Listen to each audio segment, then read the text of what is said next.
Firstly, I must point out, this watch isn't mine. In fact, it's about 5 years old and it's owned by the clumsiest person I've ever met. For these reasons, you'll see some scratches, and the more observant of you will notice that the loom pip's missing.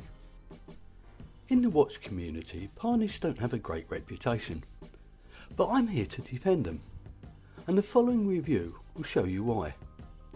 So why is it some enthusiasts deride this brand? Could it be they predominantly make homage watches, albeit some of their models are indeed their own design? Could it be they are Chinese? Well, the Chinese make parts for some very expensive and exclusive Swiss brands. Could it be they are cheap? Or is it because they are classed as a mushroom brand? I'll let you make your own mind up on this one. This is obviously a homage watch, which is great because few people can actually afford the real thing. This model is no longer made by the original manufacturer, and it's better to wear a legitimate homage than a fake. Now, Parnis claim there are two grades. The more expensive version, which is sold directly on their site, which comes in a cheap cardboard box, or the cheaper versions sold by third-party sellers that don't come in any box at all. Over the years, I've seen both, and to be honest, I can't tell the difference. So welcome to my unpaid and unsponsored review of the Parnis Homage Diver.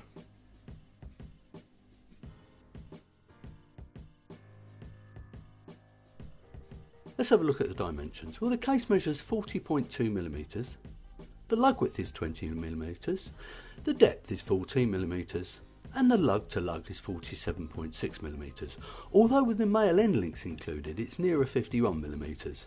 Now, once adjusted to my 17cm wrist, it weighs about 150 grams. Now, these aren't particularly small dimensions, but all the same I think I can just about get away with it. And this is the rather premium packaging. I get the impression Parnis prefer to spend their money on the watches than they do on a box. And this is my watch of the day. It's the Reverie Diver, which just happens to be, by coincidence, another green dive watch.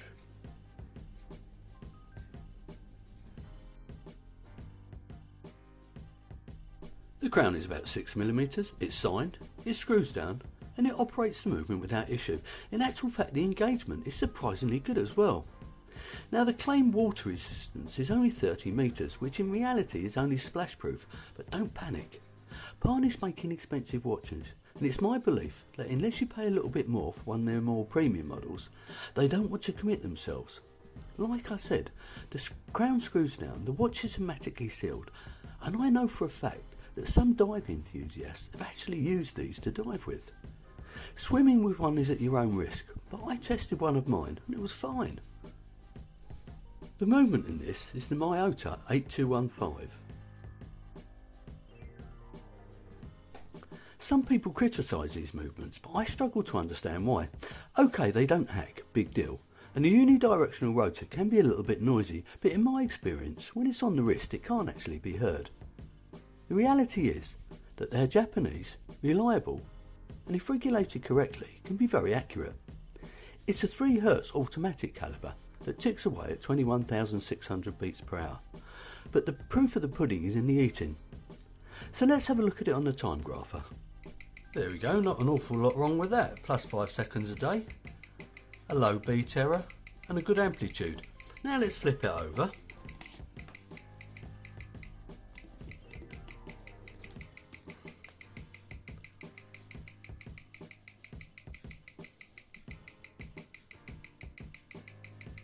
There we are, it's sorting itself out. Now plus 4 seconds, still with a very good beat error.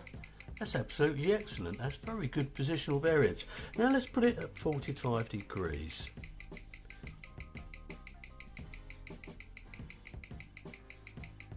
There we are, 2 seconds a day, that's fantastic. And I can tell you what, an NH35 wouldn't be as good. The crystal is a flat sapphire, but I'm not sure if it's got any AR coating, quite possibly not. Now this one's got an ugly cyclops, but to be fair so does the original. At least it's put on straight, and it does actually magnify the date.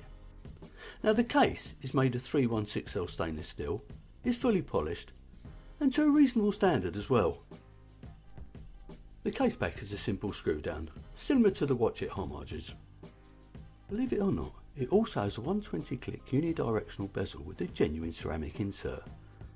Now the movement is a little bit lighter than I would ideally like, and there is a little bit of backplay, but there isn't any wobble. All in all, this bezel is more than respectable, and I've seen a lot worse on watches costing a lot more. And what's more, it all lines up.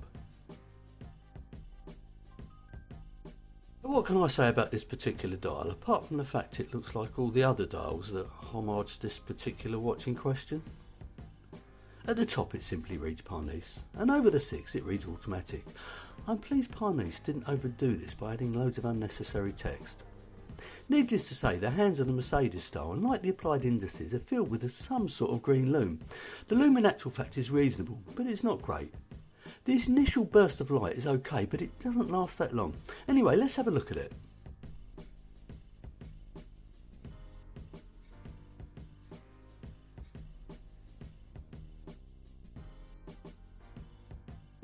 Well, for a watch of this price, the bracelet and the clasp are very good.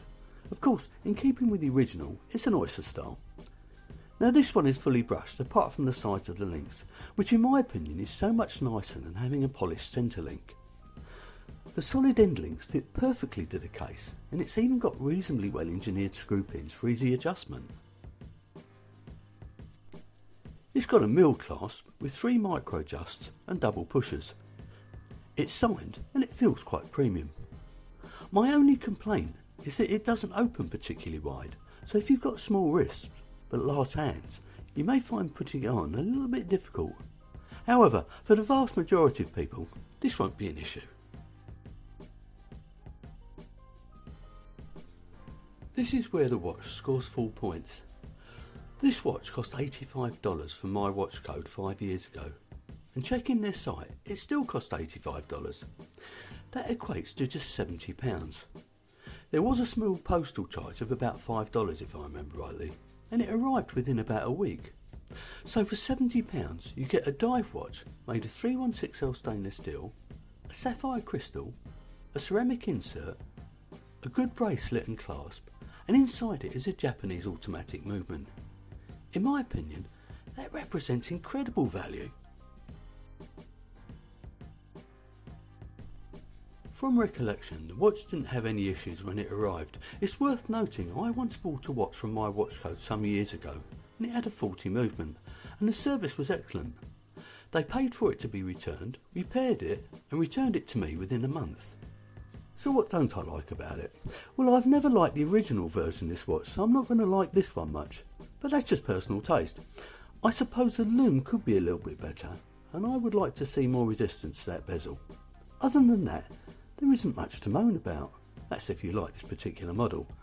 And the spec list is actually quite amazing. Like I said in my opening summary, very few people can afford the real thing.